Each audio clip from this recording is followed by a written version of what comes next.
વલસાડ શાકભાજી માર્કેટમાં કટલરીની દુકાન સીલ મરાતા વેપારીઓમાં ફફડાટ મચી જવા પામ્યો છે। વલસાડ શાકભાજી માર્કેટના ન્યૂ હોલસેલ કટલરીની બજાર નામની દુકાન છેલ્લા ઘણા સમયથી લાયસન્સ તથા વેરા વગર ચાલતી હતી।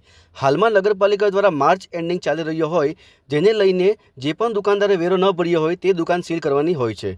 આજરોજ વહેલી સવારે નગરપાલિકા house tax superintendent Ramanbhai Rathod તથા તેમની ટીમ દ્વારા માર્કેટમાં આકસ્મિક ચેકિંગ કરવા ગઈ હતી, જ્યાં માર્કેટમાં ઘણા સમયથી આ વેપારી પર દુકાનની લાયસન્સ ન હતી। ત્યારે દુકાનદાર પર લાયસન્સ ન મળતા વેપારીએ વેરો પણ ન ભરેલો હોય, જેને લઈને દુકાન સીલ કરવાની ફરજ પડી હતી। તેને લઈ અન્ય દુકાનદારોમાં પણ ભારે ફફડાટ ફેલાઈ જવા પામ્યો છે।